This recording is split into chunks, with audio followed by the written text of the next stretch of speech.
Di tahun 2009, tepatnya di Korea Selatan, terdapat seorang agen khusus Korea Utara bernama Lee Young Ho yang sedang menikmati makan malam di sebuah warung kaki lima. Tapi jangan salah, nenek pemilik warung ini juga ternyata seorang agen. Dan malam itu, keduanya merayakan keberhasilan misi terakhir Lee Young Ho. Karena agenda di Korea Selatan telah selesai, rencananya ia akan menyeberang kembali ke Korea Utara untuk menghabiskan waktunya bersama keluarga. Tapi sayang sekali ketika tiba di pelabuhan, dirinya sudah dibuntuti oleh pasukan SWAT yang dipimpin Badan Intelijen Korea Selatan.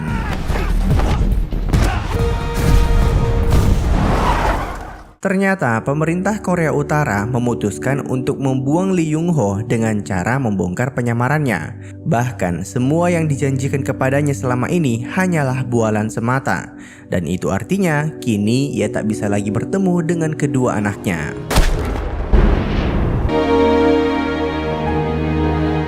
Film kemudian berpindah untuk memperlihatkan seorang kolonel bernama Sang Chul yang sedang mengunjungi sebuah penjara tempat di mana kedua anak Lee Young Ho ditahan. Sang kolonel tadinya berencana untuk menembak mati keduanya karena kini dianggap sudah tak berguna.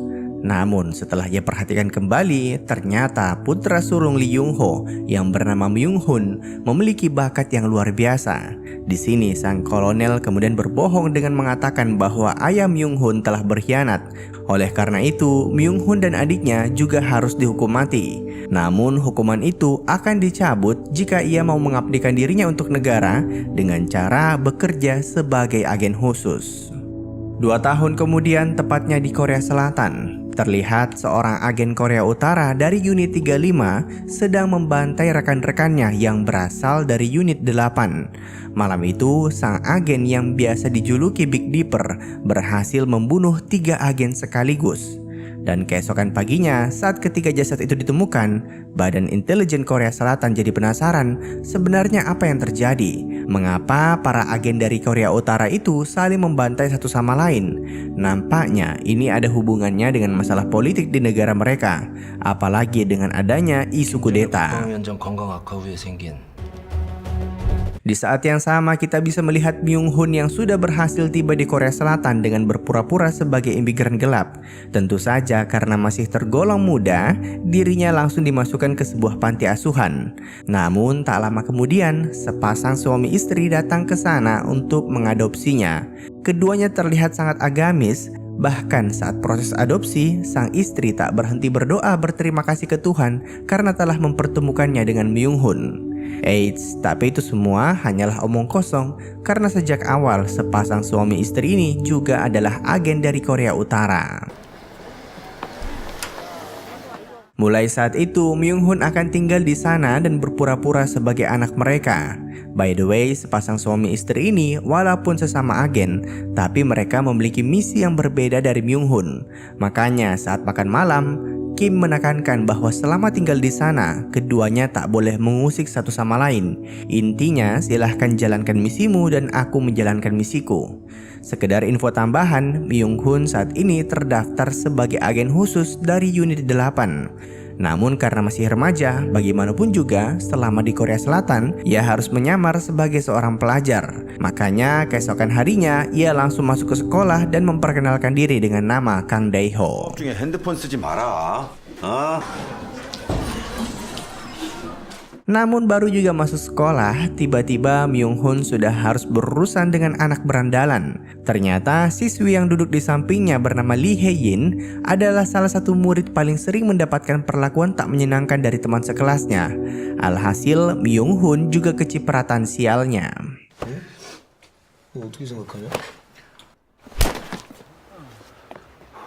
Namun terlihat jelas di sini Myung Hun berusaha menahan diri karena bagaimanapun juga agen yang baik adalah mereka yang bisa memerankan karakternya dengan sempurna. Makanya Myung Hun kemudian mempersilahkan mereka untuk mengambil semua uang di dompetnya.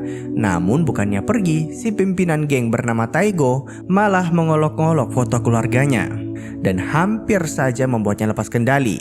Untung saja guru mereka tiba-tiba muncul. Singkat cerita, saat proses kembali ke kelas, tiba-tiba Myung Hun terpana dengan suara piano dari ruang kelas balet. Lucunya di sini, teman kelasnya yang juga korban bully tadi sedang memperhatikan kelas tersebut. Diam-diam ia sangat ingin belajar balet, namun tentu saja hanya anak-anak populer yang boleh mengikutinya.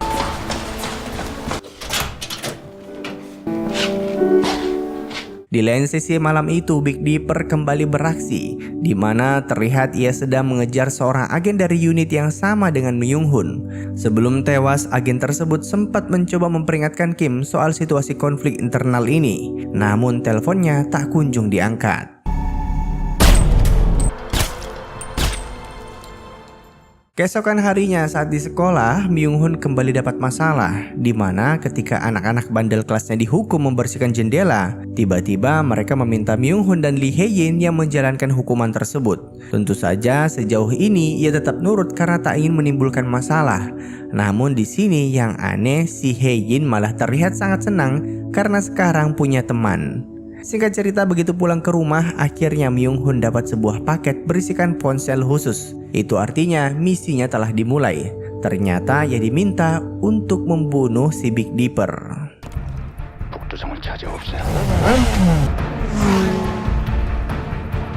Tanpa basa-basi, malam itu Myung Hun mampir ke beberapa toko samaran milik para agen untuk mengambil senjata dan amunisi. Misi ini harus ia tuntaskan sebelum jam sekolah dimulai.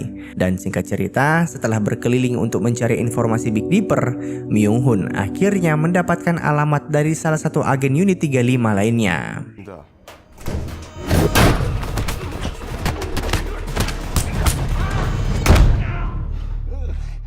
Dengan cepat Myung Hun berhasil mengalahkan targetnya dan mulai melakukan interogasi. Tanpa belas kasih, ia melepaskan tembakan ke tubuh musuhnya agar mau buka mulut. Namun bukannya memberikan informasi yang diminta, si agen ini malah kembali memberikan perlawanan dan pada akhirnya membuat Myung Hun tak punya pilihan lain selain membunuhnya.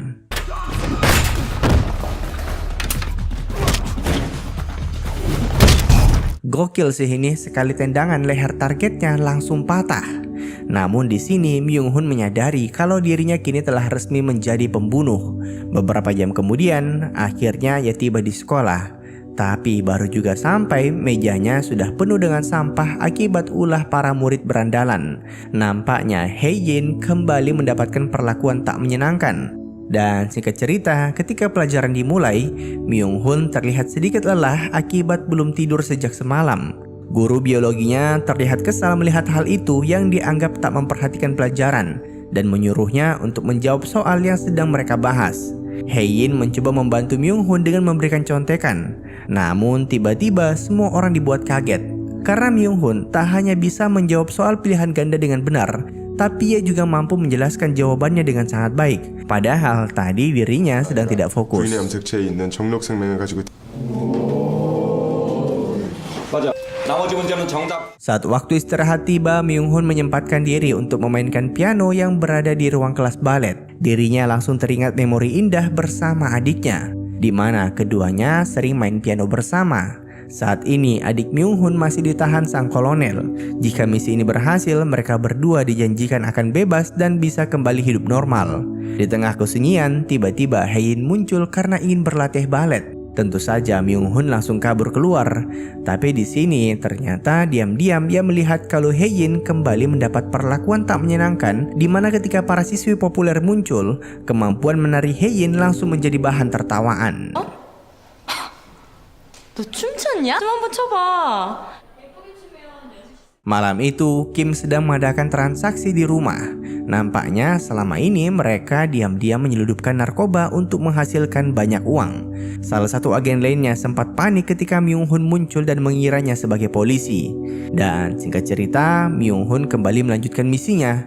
Kali ini ia berhasil mendapatkan plat mobil milik Big Dipper dari seorang agen unit 35. Namun kejadian kembali terulang, di mana ketika target Myung Hun akan dibebaskan, tiba-tiba ia memberikan perlawanan.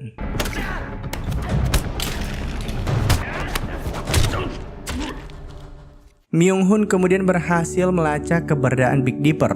Pagi itu ia menunggu targetnya dan membuntutinya sepanjang jalan. Hingga akhirnya ketika sampai di lampu merah, Myung Hun langsung melakukan eksekusi. Namun Big Dipper ternyata cukup ahli dalam menghindar. Dan terjadilah aksi kejar-kejaran.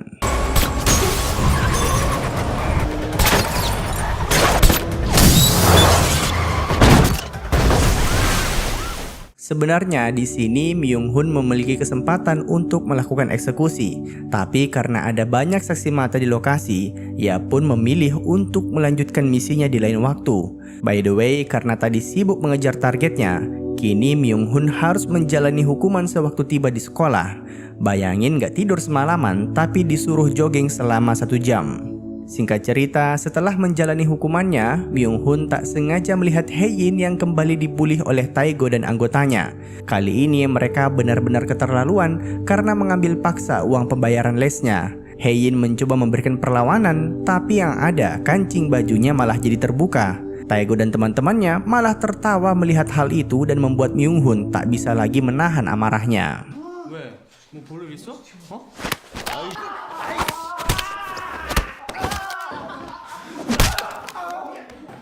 Keempat anak berandalan itu akhirnya merasakan akibat perbuatannya.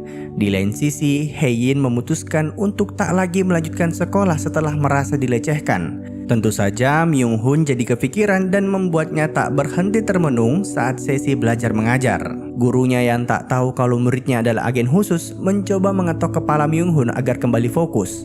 Namun tiba-tiba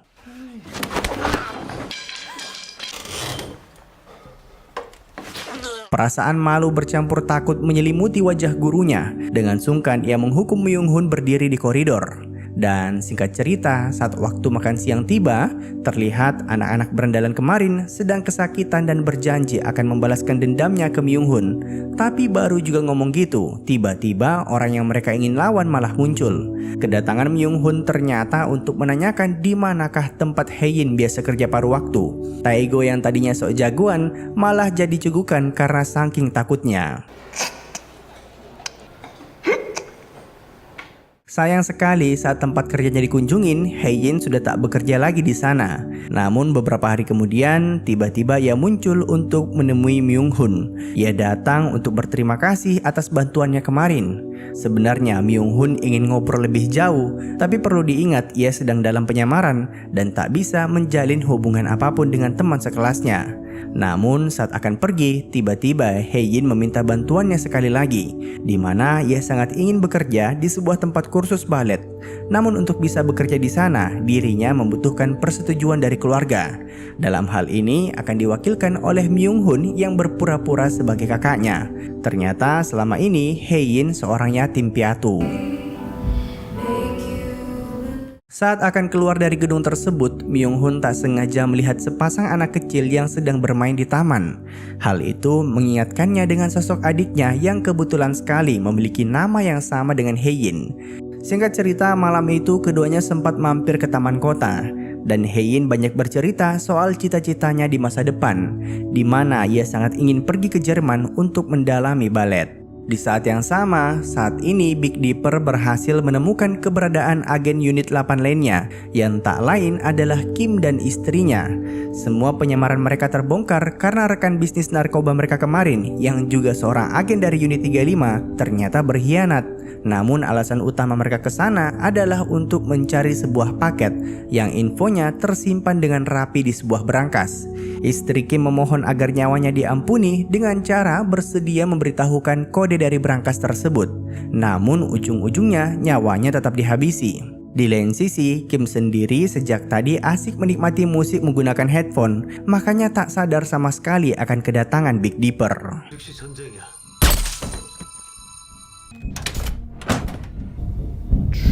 Berangkas itu ternyata berisikan uang dolar dalam jumlah yang sangat banyak. Namun di dalamnya juga terdapat beberapa paket khusus. Setelah semuanya diamankan, Big Dipper menyuruh kedua rekannya untuk balik ke markas duluan. Karena saat ini ia sedang menunggu kedatangan Myung-hun untuk balas dendam. Tak lama kemudian yang ditunggu-tunggu pun tiba. Namun sejak masuk ke rumah, Myung-hun sudah sadar ada yang tidak beres.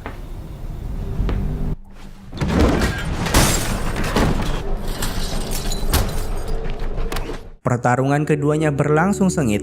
Terlepas dari umurnya yang masih sangat belia, Myung-hun ternyata berhasil mendominasi pertarungan dan membuat musuhnya kewalahan. Bahkan Big Dipper hampir dibuat tewas menggunakan sebuah kabel TV. Sayang sekali, tiba-tiba ia mengeluarkan sebuah senjata tajam untuk melepaskan diri. Tapi pada akhirnya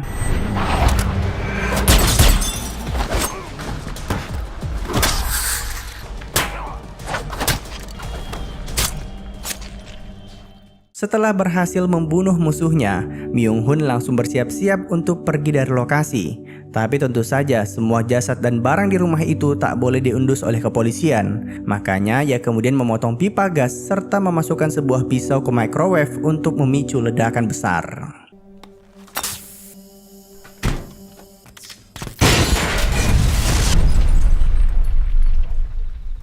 Sesuai protokol, begitu markas sebelumnya hancur, Myung-hun harus kembali mencari agen unit 8 lainnya untuk berteduh. Dan kali ini terlihat ia mendatangi nenek yang kita lihat di awal film. Keesokan paginya, agen Korea Selatan bernama Jung Min mendatangi kediaman Kim. Sejak kemarin mereka sudah mencari keberadaan Myung-hun karena pertarungannya dengan Big Dipper sempat terekam CCTV. Kecurigaan itu semakin mencuat ketika name tag seragam sekolahnya ditemukan masih utuh di TKP. Jung Min kemudian melaporkan semua hasil investigasi ini ke bosnya. Namun mereka masih mencoba mencari tahu kenapa para agen korut ini bertarung satu sama lain. Di lain sisi terlihat Myung-hun yang sudah pulih dari luka-luka pertarungan kemarin berkat bantuan si nenek. Tapi di sini ia terlihat sedih karena merasa misinya seakan tak akan pernah berakhir.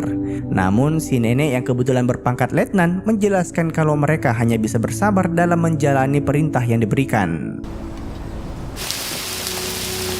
Keesokan harinya saat habis berbelanja, Myung-hun sempat panik karena dihampiri polisi. Padahal masih polisinya singgah karena ingin menyapa si nenek yang saking jagonya menyamar. Semua orang mengenalnya sebagai penjual kaki lima yang baik hati. Si nenek pun menasihati Myung-hun untuk bersikap tenang selama penyamarannya.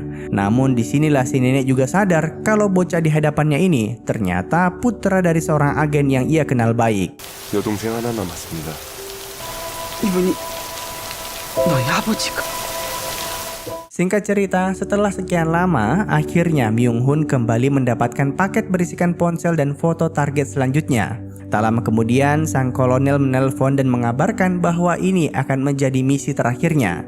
Jika berhasil ia tuntaskan, maka Myung-hun dan adiknya akan bebas. Pada intinya, ia diminta untuk mengambil kembali paket yang kemarin telah dicuri oleh agen dari unit 35. Sebagai bukti janji sang kolonel, Myung-hun sempat menerima pesan video dari adiknya. 열심히 뜨고 있다.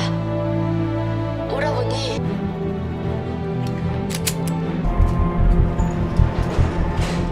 Singkat cerita, keesokan harinya paket tersebut rencananya akan diperjualbelikan. Ternyata barang yang mereka curi kemarin adalah ratusan berlian dengan berbagai ukuran yang jika ditotal nilainya mencapai 380 miliar rupiah. Di tengah transaksi, Myung-hun muncul dan menghabisi beberapa penjaga. Tentu saja mereka semua langsung panik dan berusaha kabur dari lokasi. Namun tiba-tiba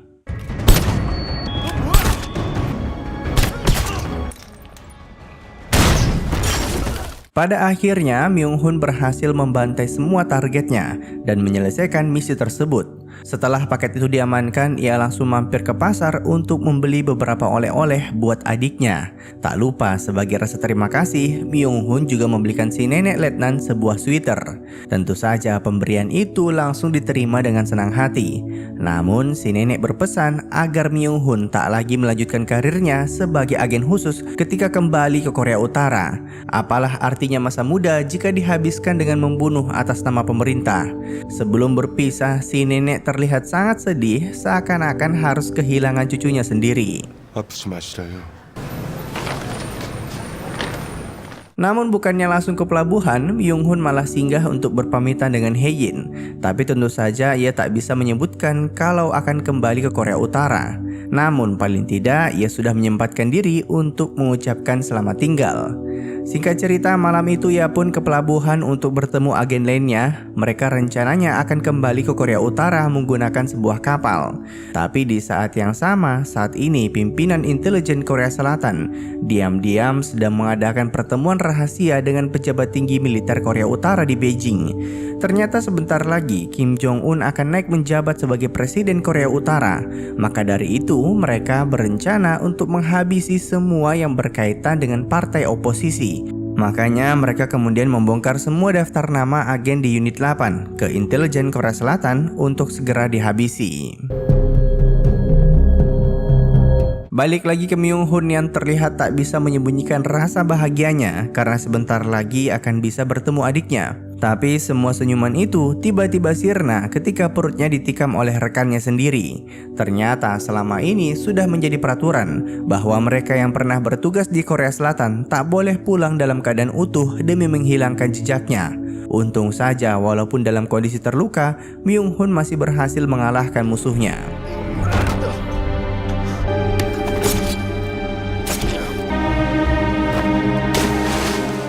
Yang menjadi masalah saat ini, Myung-hun tak lagi memiliki bantuan intelijen manapun karena semua agen di unit 8 telah terbongkar. Malam itu, agen Jung-min memimpin langsung pasukan khusus untuk menangkap dan mengadili mereka semua.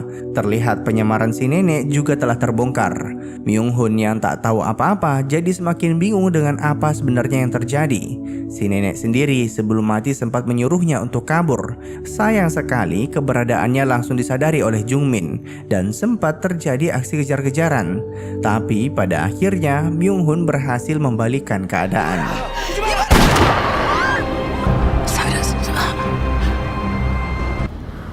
움직이지 마. 죽버려. Jung-min sempat menyuruhnya untuk menyerahkan diri karena bagaimanapun juga Myung-hun sudah dibuang oleh negaranya. Tapi ketika ia berbalik, ternyata agen muda itu telah lenyap. Karena tak ada tempat untuk berlindung, akhirnya Myung-hun memutuskan untuk mampir ke apartemen Hae-in. Akibat luka tusukan tadi, ia mengalami pendarahan hebat hingga jatuh pingsan. Untung saja Hae-in langsung menyadari keberadaannya dan segera memberikan pertolongan pertama.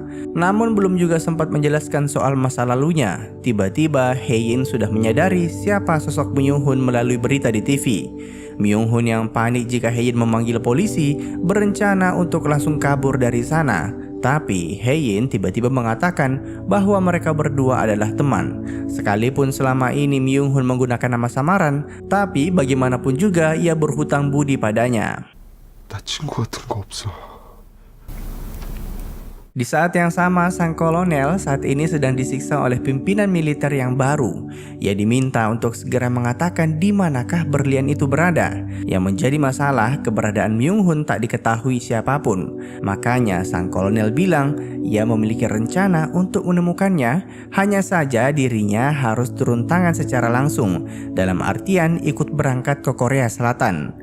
Keesokan paginya, saat Hae-in sedang berbelanja di toko swalayan, tiba-tiba agen Jung-min muncul. Ia sempat diinterogasi terkait keberadaan Myung-hun, namun tentu saja dirinya berusaha untuk tutup mulut. Untungnya agen Jung-min tak menaruh curiga sama sekali. 지금 들어갈게. Sementara itu, saat ini Myung-hun terkejut setelah menonton berita di TV. Ternyata Presiden Korea Utara ditemukan tewas semalam akibat serangan jantung dan kini Kim Jong-un naik berkuasa. Dari sini barulah ia memahami mengapa semua agen di unit 8 dibantai kemarin. Di saat yang sama, terlihat sang kolonel tiba di Korea Selatan. Ia datang bersama dengan adik kandung Myung-hun. Dari sini bisa kita tebak kalau mereka berencana untuk menjadikannya sebagai umpan. Tentu saja begitu dikabari kalau adiknya berada di Korea Selatan, Myung-hun langsung panik. Ia kemudian diminta ke lokasi pertemuan yang akan ditentukan besok dengan membawa paket berlian tersebut. 시간 장소 정하고. Singkat cerita, keesokan paginya Myung-hun pergi tanpa berpamitan. Diam-diam ia meninggalkan sebuah surat perpisahan. Karena khawatir Myung-hun akan masuk ke dalam jebakan, Hae-in segera menelpon agen Jung-min untuk meminta bantuan. Kebetulan kemarin ia sempat meninggalkan kartu namanya. Tanpa membuang waktu, agen Jung-min langsung menyuruh anggotanya untuk melihat seluruh CCTV di kota demi memantau pergerakan Myung-hun. Begitu ditemukan, mereka juga langsung menyusul ke lokasi pertemuan.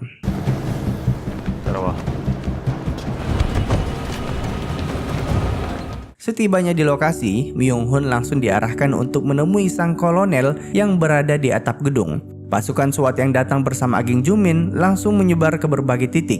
Salah satu dari mereka menyadari keberadaan Myung-hun dan segera meminta bala bantuan.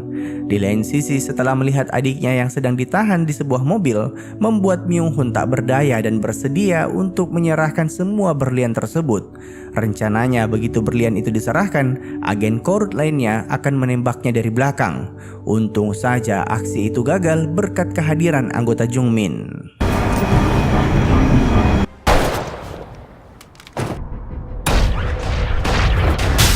Myung-hun sendiri langsung menghajar sang kolonel agar bisa segera menyelamatkan adiknya. Tapi karena sudah terkepung sedemikian rupa, akhirnya Hae-in dibawa kabur oleh salah satu agen korut yang berhasil selamat. Myung-hun sempat panik dan berusaha mengejar mobil tersebut. Untung saja semua akses keluar gedung ternyata sudah ditutup oleh polisi.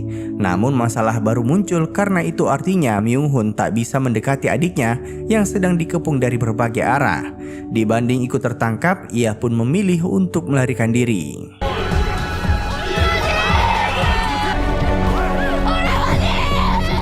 Adik Myung-hun akhirnya dibawa ke markas intelijen. Mereka sempat menginterogasinya untuk mengkonfirmasi hubungannya dengan Myung-hun. Di lain sisi, tadi saat Hae-in akan dijemput oleh bawahan agen Jung-nim, tiba-tiba ia diculik oleh salah satu agen dari unit 8 yang kebetulan selamat dari insiden kemarin. Ia pun dibawa ke markas untuk dijadikan sandera. Malam itu, sang kolonel kemudian menelpon Myung-hun dan memintanya untuk datang dengan membawa berlian tersebut. Di sini ia benar-benar tak menyangka kalau Hae-in telah tertangkap dan itu artinya situasi kembali seperti sedia kala. Sebelum pergi menyelamatkan Hae-in, Myung-hun memutuskan untuk menelpon agen Jung-nim agar diizinkan berbincang dengan adiknya.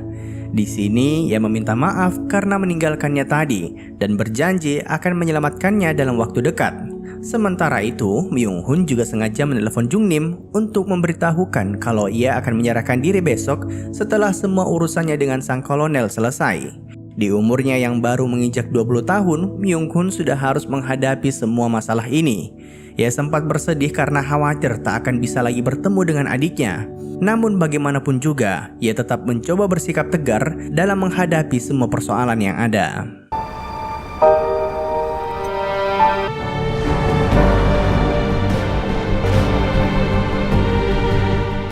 Akhirnya malam itu ia pun berangkat menuju gudang tempat Hae-in disekap.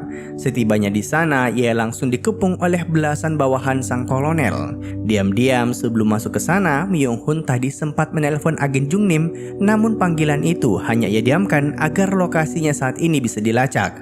Di lain sisi, Myung-hun terlihat sangat kecewa. Bagaimana tidak, selama ini ia sudah mengikuti semua perintah sang kolonel, namun ujung-ujungnya malah dikhianati. Disinilah ia juga menyadari kalau ayahnya kemungkinan mengalami hal yang sama. Mereka semua hanya dimanfaatkan demi kepentingan golongan tertentu. 당신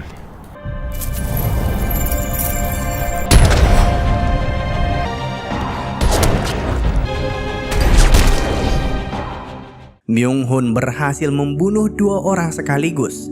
Namun ia juga harus terkena tembakan di lengan dan pahanya. Dari sini ia dan Hae-in kemudian dikepung dari berbagai arah, tapi masih berhasil memberikan serangan balasan. Karena sudah terdesak sedemikian rupa, Myung-hun akhirnya memutuskan untuk melemparkan bom yang berada di tasnya demi membunuh semua anggota sang kolonel.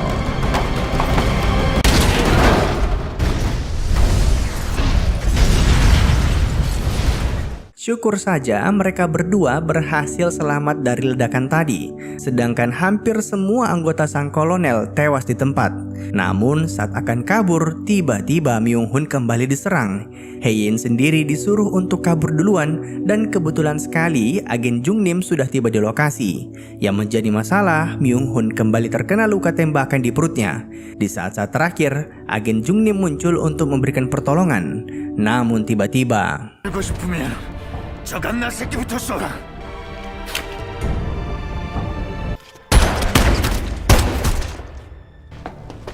영훈아!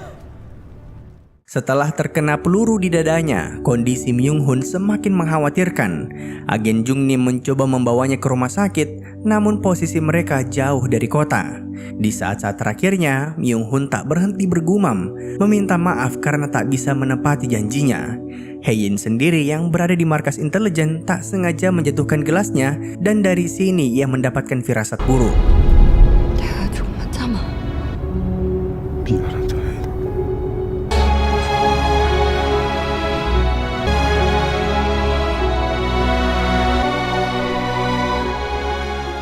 Beberapa hari kemudian, Hae-in mengunjungi adik Myung-hun yang masih ditahan di markas intelijen. Agen Jung Nim nampaknya sedang mengurus semua surat-surat kependudukannya agar adik Myung Hun bisa diadopsi oleh keluarga yang tepat selama di Korea Selatan. Di akhir film, kita diperdengarkan sedikit dari isi surat yang Myung Hun sempat tulis ke Hae-in, di mana ia senang karena mereka berdua bisa bertemu. Jujur saja, Myung Hun juga memiliki cita-cita yang sama seperti dirinya. Ia ingin pergi ke suatu negara di mana orang-orang tak mengenalnya sama sekali, agar bisa merasakan yang namanya kebebasan. Dan dengan begitu, film pun tamat. Terima kasih telah menonton, sampai jumpa di film selanjutnya. Jangan lupa komen, like, dan subscribe.